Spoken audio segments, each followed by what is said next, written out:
नमस्कार विद्यार्थियों, आज अपन वाक् सूक्त के 7वें और 8वें मंत्र को पढ़ेंगे।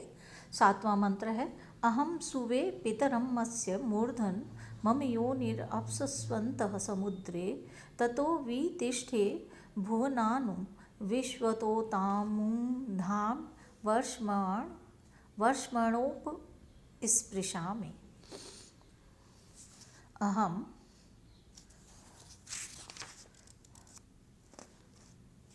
अस्य मूर्धन पितरम अहम सुवे। अस्य इस ब्रह्म के, अस्य इस ब्रह्म के, मूर्धन शिरोस्थानीय द्युलोक को, मूर्धन पितरम, मूर्धन शिरोस्थानीय पितरम द्युलोक को,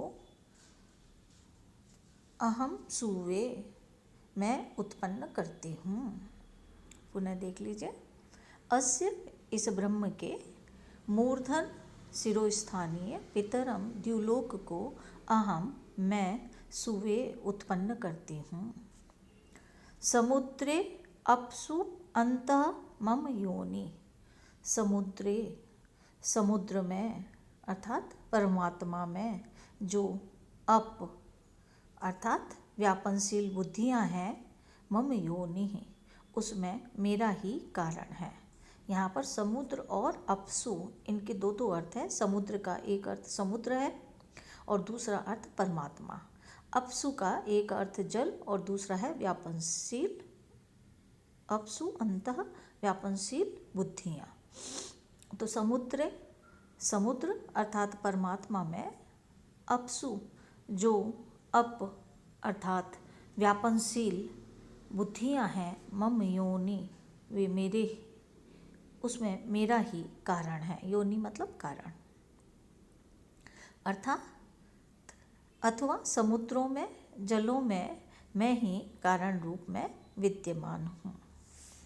ततः इसीलिए विश्वाभुवाः संपूर्ण भुवनों अर्थात पंचमहाभूतों में, अनुवितिष्ठे प्रविष्ट होकर, विविध रूप में व्याप्त किया हुआ है। अनु मतलब प्रविष्ट होकर, वितिष्ठे विविध रूप में व्याप्त किए हुए हैं।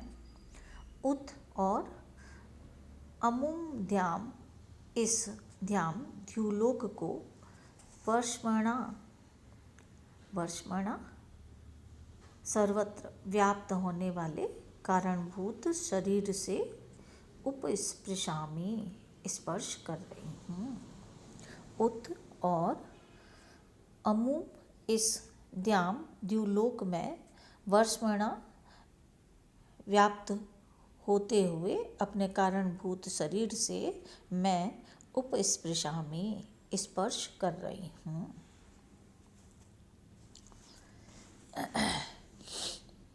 सुवे, ये सु धातु है, लट लकार उत्तम पुरुष एक वचन वैदिक रूप है। तिष्ठे ये भी वैदिक रूप है स्था धातु का, लट लकार उत्तम पुरुष एक वचन। वर्ष्मणा वृषु सेचने धातु से मनिन प्रत्यय, तो वर्ष्मन और तृतीय विभक्ति का एक वचन वर्ष्मणा। विश्वा भुवा ये भी वैदिक रूप है, लौकिक संस्कृत में विश्वानि भुवनानि बनेगा।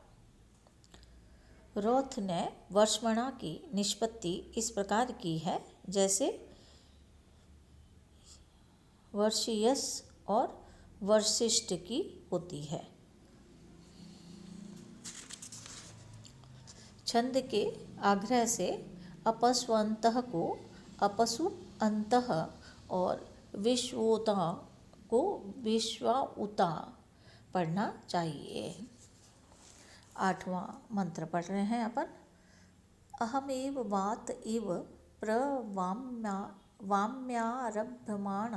भुवनानि विश्वा परो दिवा पर एन पृथिव्यैतावती महिना संबभूव। अहम मैं ही, अहम एव मैं ही, विश्वा भुवनानि संपूर्ण लोकों को या पंच महाभूतों को, आरभमाणा उत्पन्न करती हुई वात एवं वायु के समान प्रवामी प्रवृत्त होती हूँ। अहम एवं मैं ही विश्वाभुवनानि संपूर्ण लोकों को या पंच महाभूतों को आरभमाणा उत्पन्न करती हुई वात एवं वायु के समान प्रवामी प्रवृत्त होती हूँ, अर्थात उनमें वायु के समान व्याप्त हो जाती हूँ। दिशा परः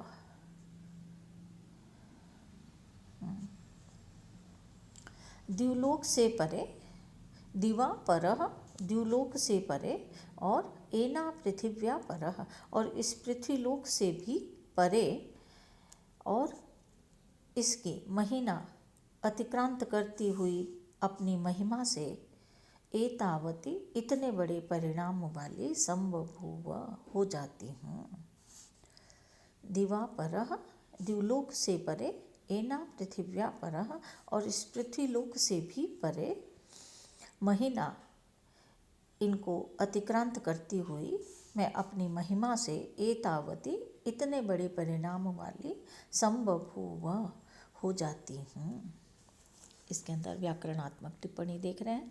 आरभमाणा, आ रभ और शानच और स्त्रीत्व की विवक्षा में टाप। परः पुरस्तात् के अर्थ में सकारांत अव्यय। एना इदम शब्द के स्थान पर एन आदेश तृतीया का एक वचन वैदिक रूप है। लौकिक संस्कृत में एनेन बनता है। एतावती, एतद मतुप गेप। महीना महत शब्द से इमनिच प्रत्यय है। इस मंत्र के द्वारा ब्रह्म को जानने वाली वाक देवी में लोकांतरों और पंच महाभूतों को का सृजन करने की क्षमता अभिव्यक्त हुई है। और छंद के आग्रह के कारण यहाँ भी वाम्यारभ्यमाणा को वामी आरभमाणा और पृथिव्येतावती को पृथिव्या एतावती पढ़ना चाहिए। अपना वाक सूक्त समाप्त हो गया। आज का अपना लेक्चर यहीं समाप्त होता है। धन्यवाद।